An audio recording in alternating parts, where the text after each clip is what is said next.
Senator Bragg. Acting Deputy President, and I too rise to make a contribution in relation to Senator Scarr's general business motion. And of course, what Senator Scarr is trying to do here is to talk about the government's failure on housing. And as we approach the next election, which I imagine will be next year, it will be an election where the Australian people will have a smorgasbord of policy options to choose from on housing. And I think if you look at any of the information out there, people will see that for particularly under 40s, this is the really big ticket item. And I guess it's good that people have choice and have that smorgasbord. But what is bad is that this government has now wasted 2.5 years on making the Australian dream further and further away for the average worker. And when you work through the supply and the demand elements here, it is pretty obvious that if we continue with this government in any form, that we will never restore the Australian dream, which is basically the idea that the average worker on an average income can buy a house where they want to, in broad terms. That's basically the idea that has been lost now, because the average worker cannot buy a house where they want in most cases, because the average house is priced at multiple times of their income. And the simple fact is that when you look at the supply issue, and we hear the government talk in question time about all their great supply policies, but ultimately the numbers don't lie. 8 years ago, we were building 225,000 houses in Australia. 225,000. This year, we'll build about 160,000 houses, and next year we're projected to build even less than 160,000. So, on the construction figures alone, we are going in the wrong direction. But the key to understanding that figure is the nexus between migration and housing completions. And what we have seen in the last 2 years is over 1 million people come into the country, and that is the largest increase in migration since the 1950s, and that has happened at a time when housing construction has fallen through the floor. And that is one of the major failings on the numbers that we see the government presiding over. And the government have had three main supply policies. The first policy was the Housing Australia Future Fund, promised before the last election, and the idea being that the government itself would come in and fund a whole bunch of housing construction. Now, what we've seen is that the government has, in fact, put billions of dollars into a fund which has built no houses, but it has spent millions of dollars on executive salaries, and that has been a complete failure. Now, in mid-September, the Housing Minister, Ms O'Neill, made the first announcement about the disbursements from the Housing Fund, Housing Australia, where apparently 13,000 houses will be built somewhere in Australia, across the states and territories. But the Minister hasn't told us who is going to get this money, and so the Senate has made an order for production of documents in relation to actually just giving us the detail on the statement from 17 September.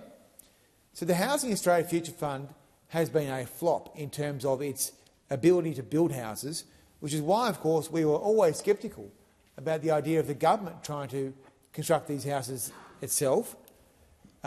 Similarly, we have grave concerns about the other funds the government has established, such as the Reconstruction Fund, and I think that in the long run the government may also regret having gone down this route of establishing these great big boondoggle funds, because they have not been a successful plan so far.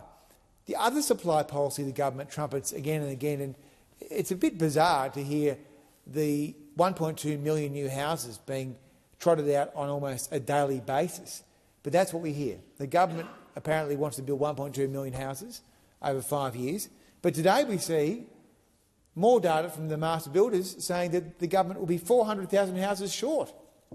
400,000 houses short. So again, a huge failure. And when the Commonwealth Government has so few levers to pull on housing, why would you make up something that you can never actually achieve and spend all your capital on a policy which you know you will not deliver on? The other supply policy, which I would say is the most curious and bizarre of the government's supply policies, is the idea that the Commonwealth Government will give a tax cut to foreign fund managers to come in and do what they call build-to-rent housing. Now, this idea is effectively that a foreign organisation would come in as a pension fund or a sovereign wealth fund. It could be a BlackRock, it could be a Chinese fund, it could be a Middle Eastern pension fund or a Middle Eastern government fund in some form, and that would be given a tax concession to go into the build-to-rent game. And in this case, what you see is these organisations building apartment blocks, Melbourne and Sydney, Brisbane perhaps, and then these organisations will in fact rent these out to Australians in perpetuity. They will never be owned by Australians. They'll never be owned by Australians. They'll always be owned by foreign sovereign wealth funds and foreign fund managers. Now, why would the Labor Party, with its mission to apparently do its best for the workers, want to see Australian housing stock in the hands of foreign fund managers? I don't understand. I don't understand, and there are a lot of good people trying to do good things inside the Labor Party, I'm sure, but this is a bizarre policy. Perhaps the strangest wrinkle on this is that even the Property Council itself says that the bill, which proposes a tax cut for foreign fund managers, won't even work. And of course we see organisations constructing build-to-rent properties in Australia. We see it all the time. So that is their third supply policy. So Housing Australia Future Fund built no houses but spent lots on executive salaries. Housing targets fail. No chance of ever getting that one. And then on build-to-rent, bizarre idea that we want to have our housing stock owned by foreign fund managers. So then we come to the demand side. And apparently we're looking down the barrel of having a double dissolution election, which has been threatened because of the Help to Buy scheme. Help to Buy. Help to Buy was announced at the last election campaign for the Labor Party. The centrepiece of the campaign. 10,000 people. When you need to be building more than 250,000 houses a year, this is their main policy on the demand side. 10,000. And it's not a policy for home ownership for people. It's a policy for state co-ownership, where the government would own 40% of your home. Now, it's taken the government almost 2 years to bring on this bill for a vote. They tried to do it in September. That's been deferred. We hear they want to do it again, and they want to try and bring on a double dissolution trigger. But if it was so important, if this was their best idea on the demand side, then why has it taken 2 years to bring the legislation into this parliament? It just seems either it's a massively incompetent government or it's been ashamed that it couldn't develop any new ideas after it took the Treasury benches. So this is their only policy for the demand side. And what I mean by that is this is the only policy to help first home buyers, because I think everyone accepts that there is an argument to be made here on the demand side that the scales can be tilted for first home buyers, because we want to see first home buyers get that Australian dream. And what we are seeing is a trajectory where millennials and Gen Zs will never own a house. And that is the trajectory that everyone wants to change. But this is their only solution.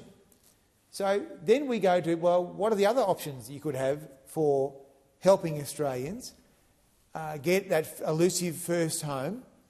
And the Senate, in its wisdom, is running an inquiry into lending. But apparently, according to the Treasurer, lending policy, that's not something this parliament will think about. The parliament won't have any thoughts about lending policy, banking policy, mortgage policy. That's the preserve of APRA. APRA does all that.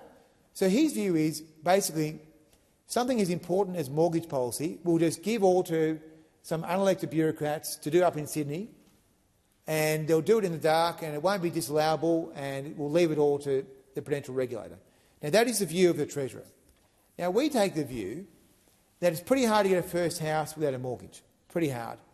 And so we think that there are things that APRA is doing in terms of its mandate, in terms of the way that it deploys its serviceability buffer, that warrant examination at the very least, and maybe warrant reform. Because if a serviceability buffer is 3% above where interest rates are now, at the top of a tightening cycle. Maybe that is rubbing out too many first home buyers, prospective first home buyers, from the Australian dream. And maybe that is something that the Parliament, certainly the government, in its attempt to try and thread together a coherent banking and housing policy, should be thinking about. But so far, we have heard crickets from the government. Now, Barrenjoey has estimated that if you were to tweak the serviceability buffer and the capital weights to help first home buyers, you might see an additional 50,000 people come into that market. Of course, all of these projections are always subject to building more houses and providing that supply, but I would have thought that was an important issue to look at. Of course, then the other issue on the demand side is the superannuation issue, and that is the Labor Party's favourite issue never to talk about, because, of course, they don't think that super can help people get a first home, because their view is that the super fund should hold all the money and invest in housing, but it's not a good idea for people to do it themselves. So basically, in their world, your super can invest in any house except for your own. So in summary, on the supply side, we have seen fewer houses than at any time in the last decade.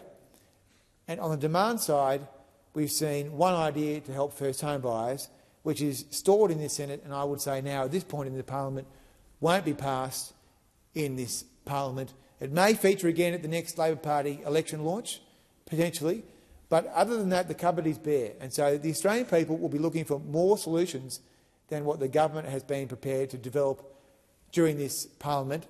And thank goodness for that policy smorgasbord that we'll see next year at the election.